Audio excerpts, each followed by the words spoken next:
How are you? Good. I'm going to sit over here and Okay. outside. And you guys can sit together now. Sure. Mark? Yep. So, just to get started, we have the slide up? We do. So, Mark, do you want to start? Just talk a little bit about what your organization does, and Val and Lauren, and then we can kind of get into questions. Sure. So just got to meet these guys beforehand. It's really cool to be here. And we make these packets called therapeutic food for UNICEF, for the World Food Program, for Doctors Without Borders. Anybody who's on the front line of malnutrition. So it's a packet, looks like an oversized McDonald's ketchup packet. I've got about 10 with me. You guys can take one if you want. But it's very dense nutrition. So it's for kids who are severely acutely malnourished. It's not that they're hungry. They have ceased to be hungry because of the deficiencies that they face. So this is the UN, and the UN has a thing called the Standing Committee on Nutrition. They decided about 15 years ago this is kind of the way to feed it. So we run a plant that makes this stuff. And we pump out a lot. We make 500,000 meals a week or a day. And over the course of a week, we're making millions of these packets. So NetSuite helps us stay on top of that. Okay, Val? So I work for Emblem Health.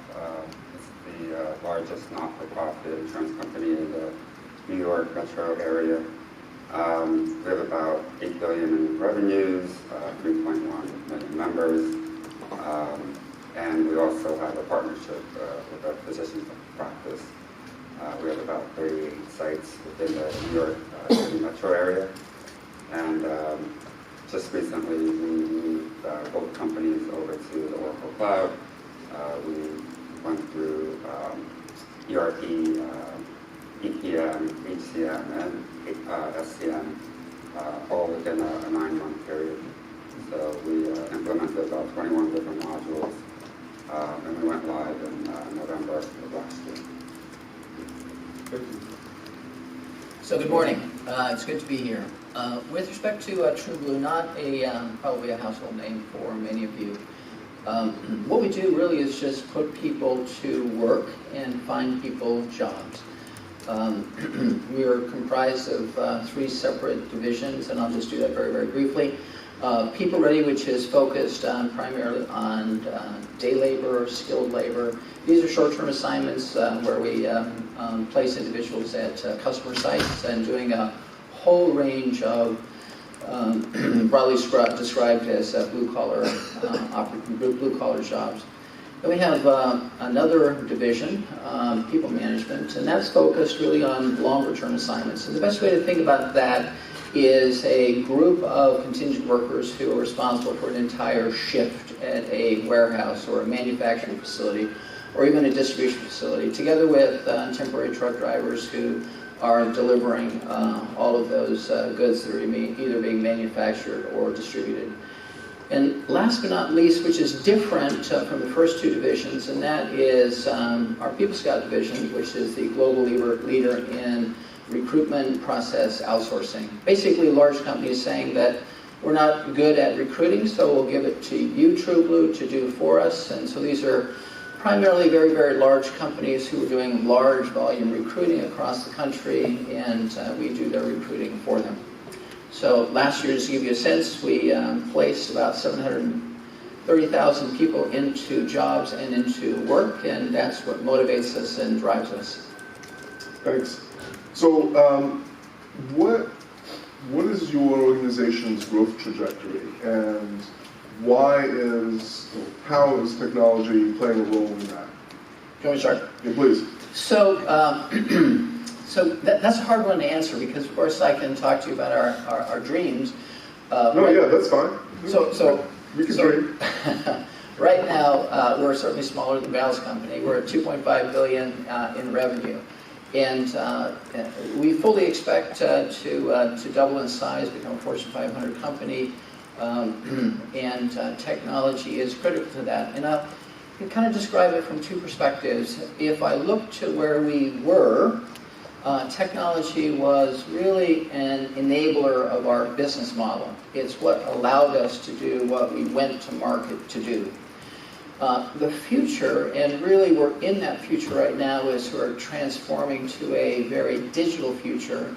It is what effectively connects us with our customers. And I won't take the time right now, but we're right now in the process in our front office of literally trying to transform our business to this digital future. Hey, you could go on if there was more to that, but... Well, I'll give you an example. Yeah. So in our People Ready business, which is our largest brand, we have a mobile app. It's called JobStack. And what that allows individuals to do, primarily our contingent workers, whom we love and appreciate, it allows them to, instead of coming into a branch at 5:30 or 6 in the morning looking for that next opportunity, they get to sit at home the night before, look on their app to see what's available, and basically accept an assignment that hopefully fits their particular skills, their particular desires, as well as their geographical proximity. Meanwhile, back at the ranch, the customer has the other side of that app, and they are able to specify how many individuals they want, where they want them, when they want them. A prime example of this is after a baseball game. I think many of you are going to a baseball game tonight. Pay attention, because as you're leaving, there's going to be a whole crew of people coming in to clean up the stadium after you. And it's companies like ours who basically help the stadium fill those jobs and make sure that there are literally hundreds of people there after the game to be able to clean up. Cool. Okay. Thank you. Val, same question for you.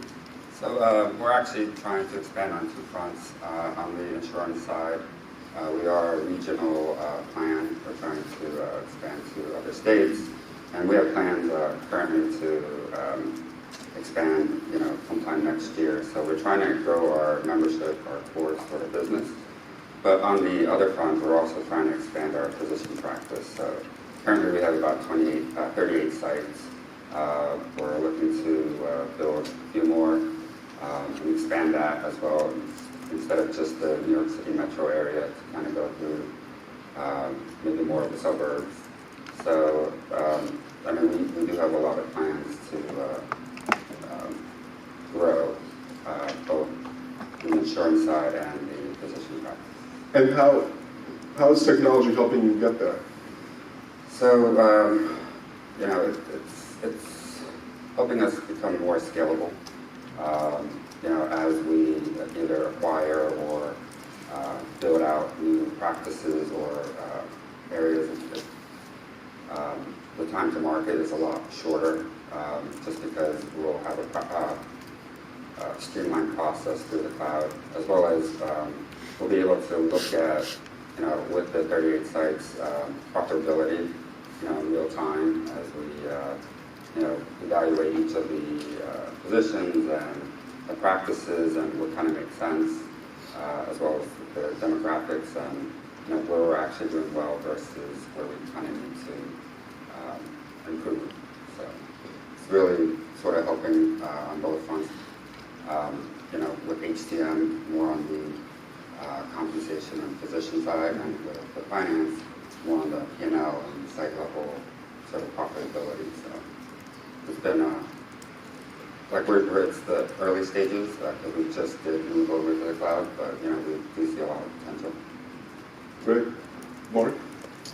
Well, our business plan and our plan to grow is pretty easy. That we're just trying to feed more kids. And if you were to look at the table in front of you, I see most of you have drinks. If you slid your drink right to the edge, where it was just teetering on the edge, that cliff is where every kid born in South Sudan today will be born on a nutritional cliff.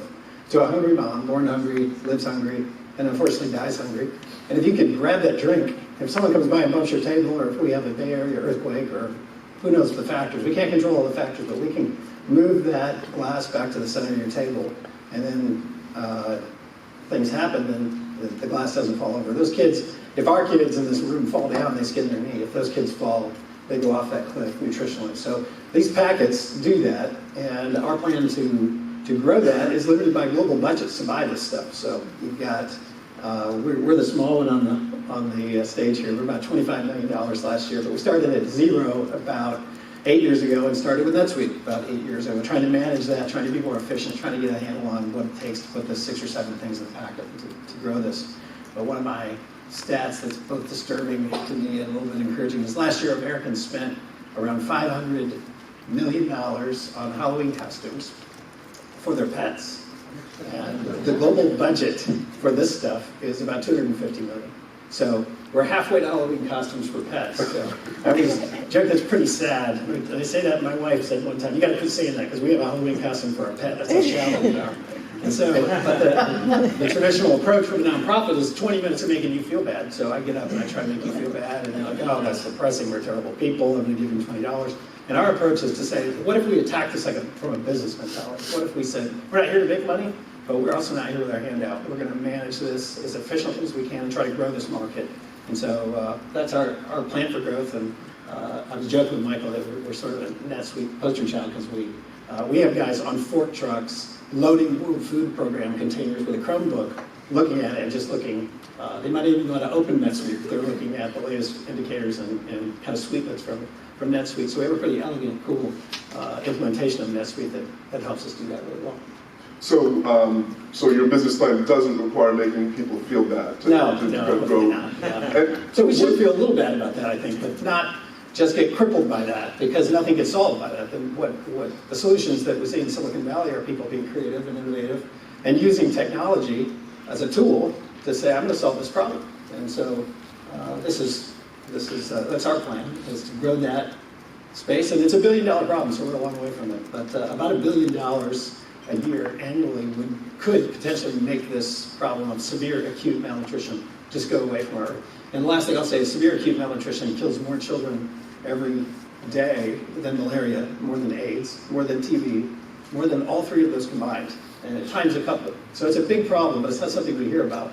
And it's also a solvable problem. Not all world hunger, we're not trying to feed every kid. Every kid needs a packet of peanut butter, but for these kids who live on the edge, they need that intervention today. So in working with the World Food Program, with UNICEF and many other partners, Dr. Borders, your wife used to work, we are just trying to be a partner in that. We do a small part of that, we make the peanut butter, but that's part of our big challenge. Is how do we pump out more and not do it just from a charity perspective and try to grow the marketplace.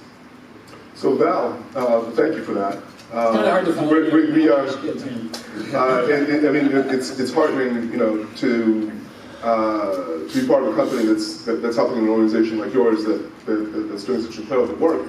And one of the things that I often think about is the change in the way technology is being used. And I'm wondering if you have this experience, Val, where technology was something, and I talked to Rebecca about this earlier, something that was more about sort of cost efficiency as opposed to driving growth. Is that something that you've experienced? Yeah, so our company is actually, a couple of years back, we outsourced almost all of our IT and infrastructure to a third party to try to get the best in class of almost all technologies. So we had a 30-year-old claims system, a 40-year-old data warehouse system. That's all being upgraded. We're also moving to a cloud-based CRM suite. And as part of that, we wanted to move the financials. So we have 3 different companies, all on different platforms. This was our chance as we, upgrade our claims platform, our data warehouse, to kind of integrate, our finances and our HR into that as well. So we're doing a lot. We're investing a lot in order to get that realization.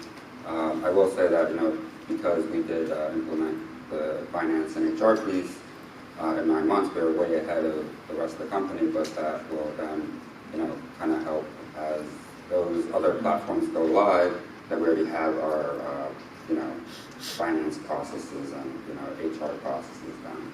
Mm-hmm. So, yes. And those are definitely growth supporting functions. Yes. Yes. Norm, what's your experience with this?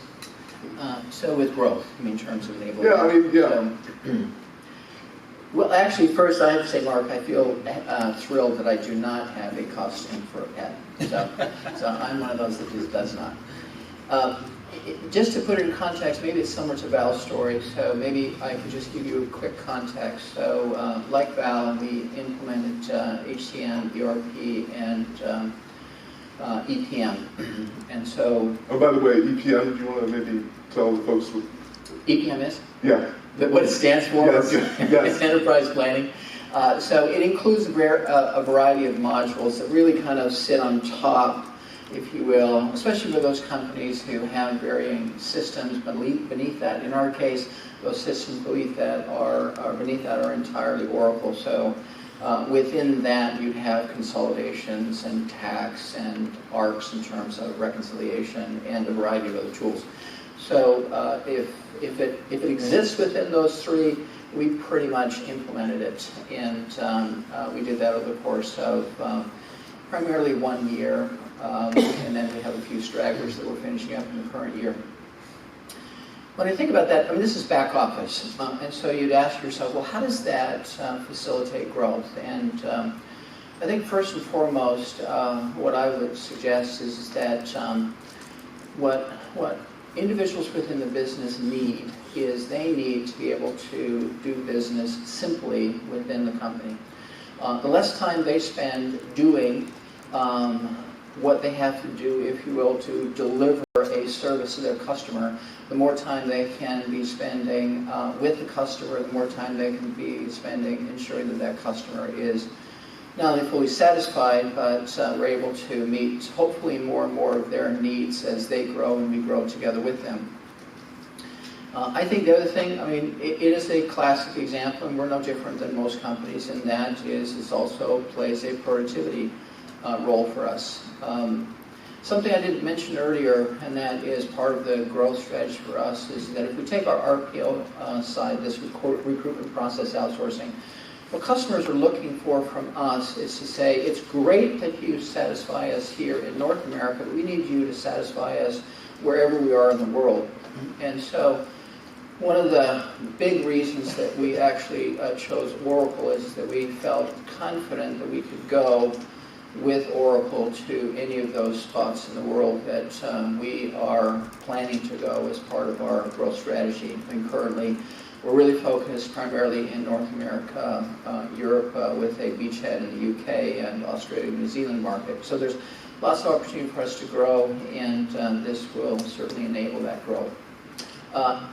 The other thing, I guess it goes back to productivity, but you know, in companies like ours, maybe it's true for every company, is that every investment dollar is so precious, so that if we can spend less investment dollars on the back office and have that run incredibly efficiently, then we have more investment dollars to spend on what matters most to the customer, and that is where we want to drive those investment dollars in the future. So one of the conventions of the technology industry is that cloud brings innovation more quickly to you. Yes. So, and Rebecca talked about this as well. What's your experience been with that? So a resounding yes. I mean, this is so obvious, I suppose, that it almost doesn't bear repeating, but I will anyway. From our perspective, is that I think Mark said it in his opening comments, where he's talking about moving away from technical debt and from how do you describe it in terms of simplifying this back office structure. That's certainly true for us. I mean, in our case, we actually chose to leapfrog over the mess that we were in. And when I say mess that we're in, unlike some companies who are moving from already what I'll call a coherent, maybe common platform solution, whether that be Oracle or something else, into the cloud, in our case, we were leapfrogging over that into the cloud. Why do I say that? I guess a little bit like Val.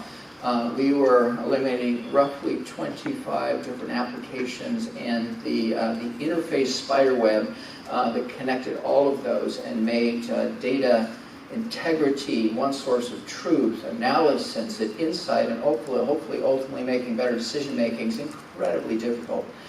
So leapfrogging over that, we're able to reduce that interface debt by 2/3 clearly free up our IT team from maintaining so many different systems into one common system. So now I'm building skills and insight and knowledge that can go deep versus broad.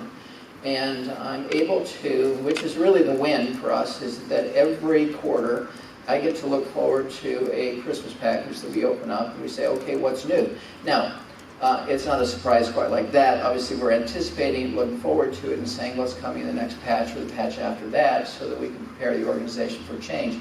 In the past, we could never dream of those kind of opportunities. We had to, what I'll call, stick with our technology, the debt that we had, and the burden it was on the organization, and not really take advantage of that. I mean, it's a little bit like, for those of you who are runners, being in a marathon and just watching everyone pass you by. That was us. Now we're able to actually finish the marathon with the rest of the winners. So, Val, do you feel the same way? And if so, can you give some examples of Outsourcing our IT and infrastructure to a third party.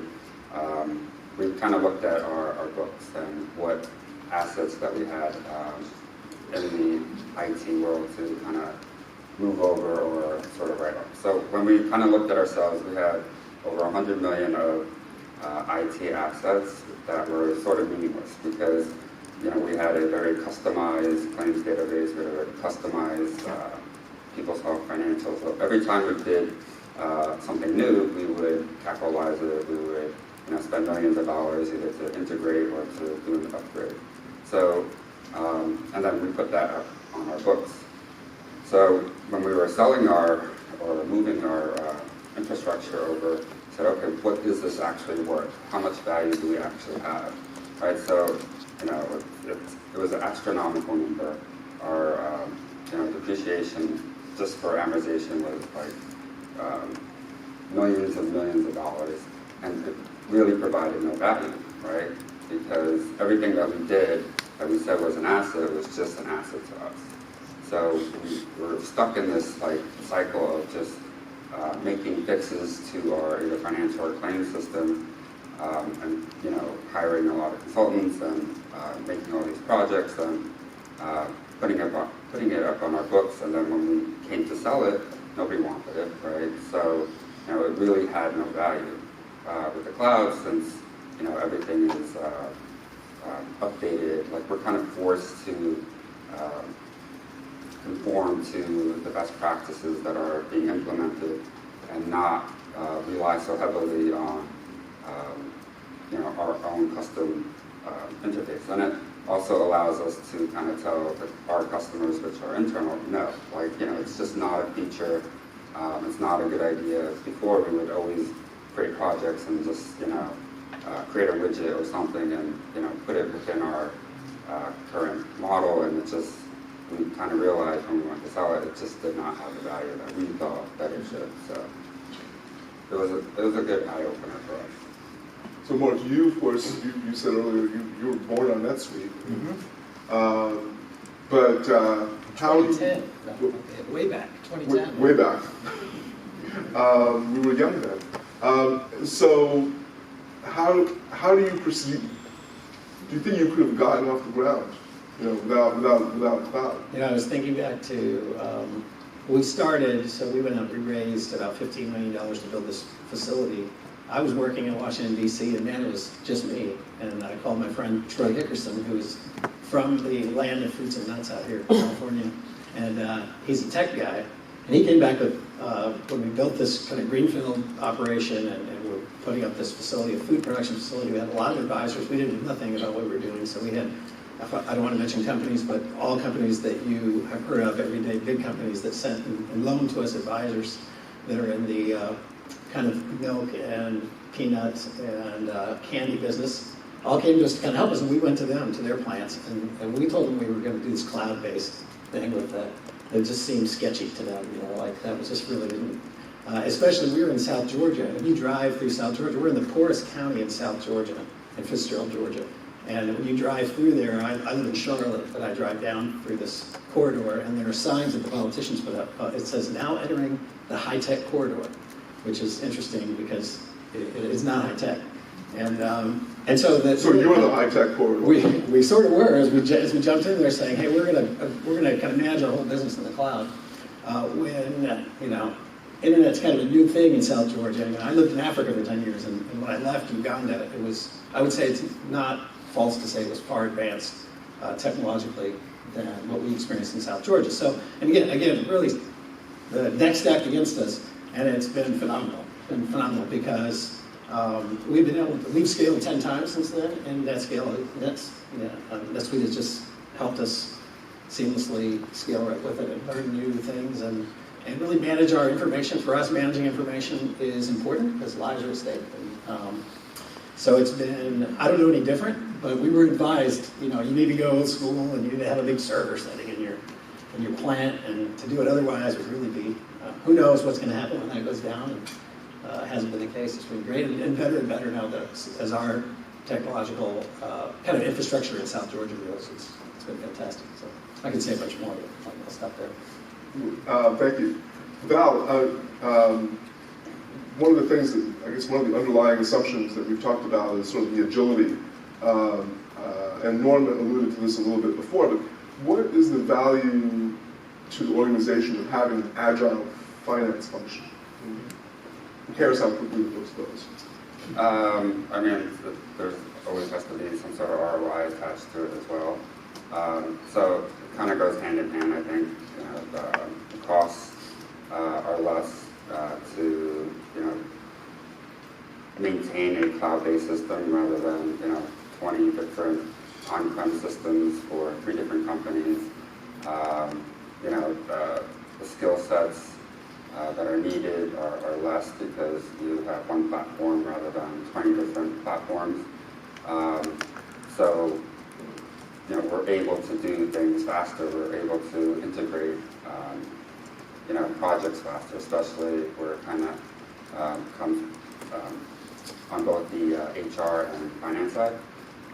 So we were able to create a shared service sort of environment for both our HR and finance platforms. Before they were separate, there's different skill sets needed. So we're able to implement things faster, new products, new sites, just bring it into our ledger, create a chart of accounts, and kind of move it to the HCM world, the SCM world, and the EPM. So it's like a central hub, and it takes less people and less manual work to get that to market. And it's just more agile and more.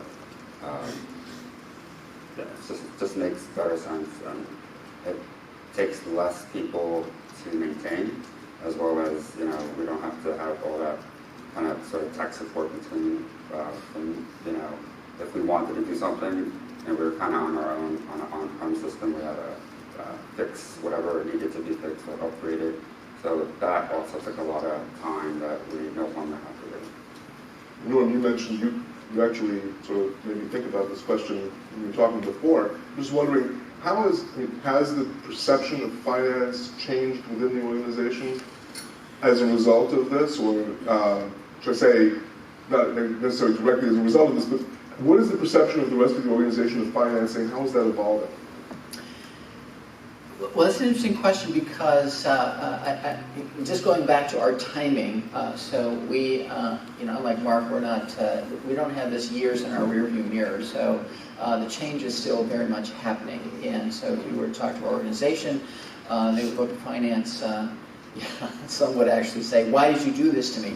Others are much more complimentary. So I think the positive news, the press is yet to come in this.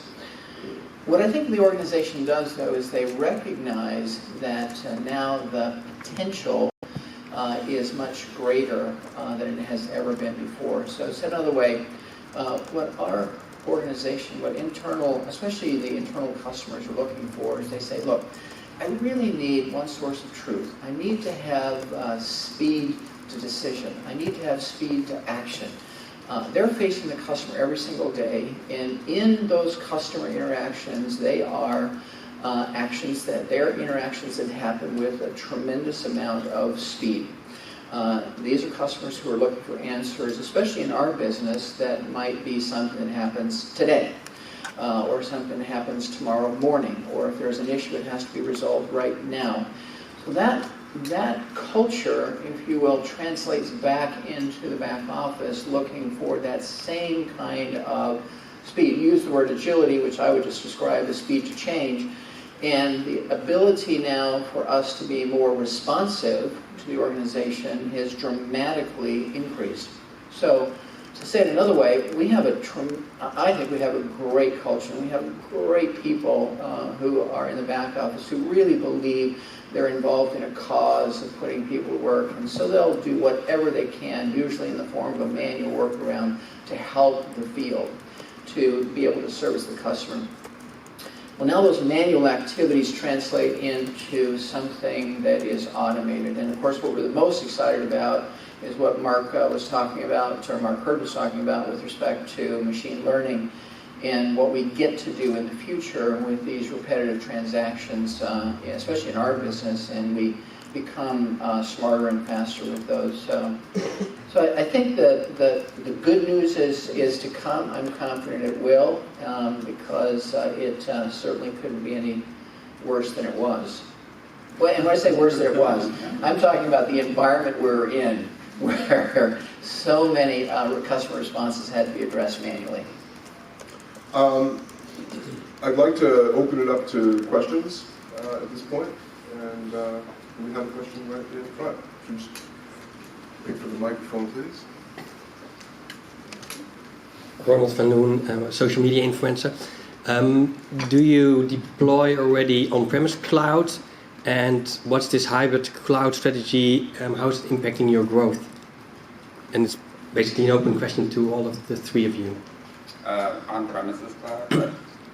Well, no, we're kind of moving away from on-prem, right? So technology in-house to the cloud, where we don't have to keep our, infrastructure within our company. So there is no sort of hybrid. For us, at least, we moved everything over to the cloud. So, part of the ROI for us was that, we no longer needed the hardware or those, IT folks to maintain and upgrades, because all upgrades we had to do ourselves, and it always took a 6-month project. So we didn't want to do a hybrid sort of model, because then there would be no ROI for us, because we'd still have to maintain those servers, and then so we decided to just move everything to the cloud. Yeah, for us, we have a $25 million facility that's 120,000 square feet. We don't even own a server. We don't have an IT person. Okay. So ours is a little bit hybrid, but maybe not quite what you would think. So from a back office standpoint, everything is cloud. And then we could define what that means for back office, but just keeping it simple for a moment. From a front office standpoint, in other words, those customer-facing technologies, those have been, in our organization, proprietary and self-constructed assets. So to give you an example, for our PeopleReady business, when we started, and really even to this day, there isn't something out there that does day pay. So those are done within proprietary solutions. However, having said that, we believe that there are parts of that business from a customer-facing standpoint that are the next frontier for us as we move cloud ever more into what I'll call a full operational perspective to support the business. Okay, thank you. You have two there and then in front. Hi, Dennis Pomerant, Beagle Research. Mark Moore, congratulations, you're doing great stuff. I'm a little bit, I'd like to know more, maybe we can take this offline, but I'd like to know more about how you're using NetSuite, what modules, and also, are you working with some major philanthropies to help distribute your products? Yeah, we do. We mostly respond to RFPs or to the World Food Program, and UNICEF and U.S. government will put out just standard calls for what we make. So we're one of about 5 or 6 producers of this globally who will make it. That's the general business cycle. We have some more creative efforts. We're trying to grow our business outside of those, but that's the main way. We can talk more about some creative ideas we have to grow that. As far as using NetSuite, I was thinking of practical examples of you guys just roll out bill of materials about a year and a half ago that just changed great for us. That took everything from spreadsheets internally to pushing everything more and more towards NetSuite. One other example was just we're part of SuiteWorld, and they had a hackathon, and they focused on us to focus specifically on weights and trying to figure out, these are 92 grams, and trying to get our packaging machines to feed back and give us real-time data on, did you put 92.2 grams in there, did you put 92.3, and to try to really dial that in. Before, we were just kind of guessing. Now it's on weights, check weighers that feed back through, and build it. And right now we manually do that, but we brought that to SuiteWorld, and we had a hackathon, and we're actually working now. I'm going to meet with some people this afternoon to try to integrate that back into NetSuite. So I can talk to you more about all the ways that we use it. But it's just a simple dashboard that everybody from the top of the company all the way down is using, where basically everything we do is in one way, shape, or form running through NetSuite. To kind of really, when we're buying peanuts, milk, and sugar, simple commodities, but those are kind of hard commodities to manage because you're trying to get out there and make sure you don't get behind in any of those. And then you're trying to figure out, as those come in huge bulk quantities, what for us are huge, wouldn't be huge for Nestle, it wouldn't be huge for Land O'Lakes, but pretty big buy. We might buy $1 million worth of milk, and trying to figure out how we use that and to use the machines back in the plant that are actually telling us how much we have left and when to order. Again, all that's managed through NetSuite for us. I think there's a question up front. Oh, thank you. Yeah, hi, it's Albert Payne on the F1 World. I'm curious about the cloud integration part of your business, or is there such a thing that you need to integrate your cloud applications either with the help of Oracle, or you're going to do it yourself? Because inevitably, you're going to run non-Oracle applications, or how would you like to kind of standardize that? So right now, all the integrations are within the Oracle Cloud Platform, but we have bought another product called OAC, which allows integration through other databases. So we're actively exploring how we can use that. OAC is like, for those that use Hyperion, is like an S-based sort of open cube sort of model that we can then bring in data from our membership or our claims information and kind of integrate everything. But we're not really sure whether we should be using that as our platform. But we are actively exploring it, and it does have a lot of potential, I think, at this point. Will the Oracle PaaS products, or technologies be able to help you with that? I don't think so. Not the PaaS products. They do have new products. I'm not really on the technology side, but definitely they do have new products that will help us do that. From just speaking with the tech people, they're pretty excited about some of those. So I think it will be it'll work. It's just managing the database. Really, we'll have millions and millions of records, so we kind of have to sort through what would make the most sense to link up to our finance or HR platforms.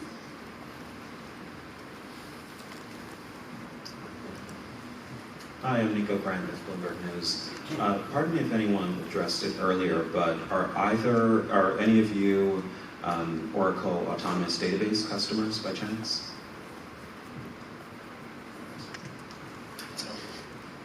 I'm not sure. It might be. Not currently. Hi, good morning. Pablo Jimenez from El País from Spain. I wanted to ask you, speaking as customers, what room for improvement do you see in Oracle products in the cloud? I mean, what could Oracle be doing for you that it's not doing right now? Well, that's a good question. I know this question was asked previously to the analyst. Once you're in the cloud, the very reason we went there is to stay absolutely cutting edge with technology. So The first and most important thing is to give us a view to the future. Why is that view to the future so important? Is that technology is only so good, as you all know, as the willingness to embrace the change. So it takes time to embrace change for an organization and to be willing to avail themselves of and ultimately use the technology. So getting clear insight into the future is critical. I think the second piece is that Oracle is a very large organization, and understandably so. They take products like HCM and ERP and EPM, and they're somewhat separate and distinct. And so we look at it from a customer perspective more holistically rather than pillars. I know that there are different companies who may only avail themselves of one or different products. We've availed ourselves of the whole product. And so it's always nice to be able to connect in, and we're in the process of building those inroads into Oracle to know whom we should be working with, how we can make sure that we best stay on top of the technology, and we can best take advantage of the investment that we've made. Other than that, I mean, I just, stay on the bleeding edge of technology is my request. That's why we've gone to Oracle, and that's why I want to stay with Oracle. And so if they can stay there, which I'm sure they will, then we'll be able to move ahead. I just might mention this. I think this is probably important to say, because the comment that was made earlier was about baby boomers and when we all kind of move on, that the cloud will really flourish. For those of us who are still in the workforce, I got to tell you, it's a boom to what we're doing. And I'll give you a simple example here. Is that it's been quoted here that within 2 years that the majority of the workforce will be millennials or younger. And if you look at our organization, we're probably a good reflection of that. And when they look at a tool like this, largely, with very, very few exceptions, it's like, oh, finally, at last, I have technology that I can actually interact with, and I understand that's intuitive and that makes me. We have had individuals who literally wanted to leave because the technology we had was so antiquated that it just made life too hard. And now they just don't say those same things. I thought it was interesting when the same question was posed to Rebecca, who's actually an expert in answering such questions. She said that Oracle's challenge is moving from the text pitch to the business pitch. And it struck me as interesting as a small guy who sits here, when we had a call updating and meeting one another this past week, I was listening to each one explain their companies. I was like, these guys are huge, they're doing big things, giving people jobs and creating and chasing down healthcare for people and creating more efficient systems for healthcare. So. But then from the small guy's perspective, I thought, well, that's the whole reason we chose this was the business pitch. We didn't care about tech. There was of zero interest to us. We were just trying to figure out, if you're going to start up, again, looking at 8-9 years ago, we're a tenth the size we are now, and hopefully scaling fast beyond that. It was just a no-brainer for us. And so there wasn't really a tech pitch. It was more about, this seems to be like the only way to do it. And so, for us, I can talk to you this afternoon after we meet with the hackathon people and tell you how, what more Oracle or NetSuite can do for us. But they've been pretty good to us so far, and it's been a good relationship. And they give us a discount, so we're not profit, so all things disclosed. So I thought there'd be time for one more question, but I don't think so. But did anybody want to add on to that, or are we good? I think we're good. I would say closing thought is there's a group called the Copenhagen Consensus, which I don't know how many of you are familiar with, but to me, some of the best, sharpest analysts in the world who are looking at big questions of the world. And they take Nobel Prize winners every year, and they gather and they try to emerge from an analytic perspective to say that there's sustainable development goals for the world. There's like 160 of them or something like that, because there's all these competing interests and we don't want to leave one off. And they try to say, of all of those, what's the most important thing? What's the biggest bang for our buck that we can do?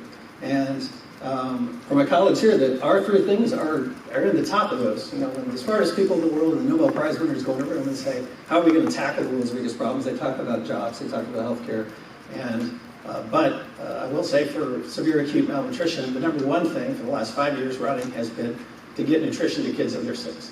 And so as you think about this and write about this, and we think about being ethical with technology and how we're going to change the world with technology.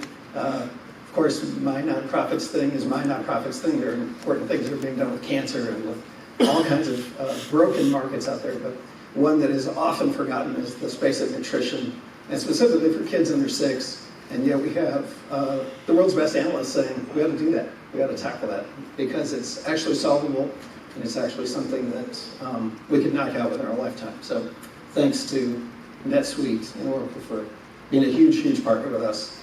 It's definitely resulted in the saving the lives of, I would say, without exaggerating, 1 million children over the 3 million that we've fed over the last few years. So we're grateful.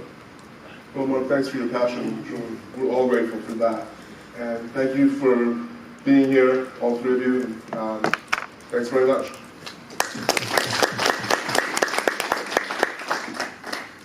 Let's go get those mics on. Michael, we're having a break now. Do you mind announcing a break? We're having a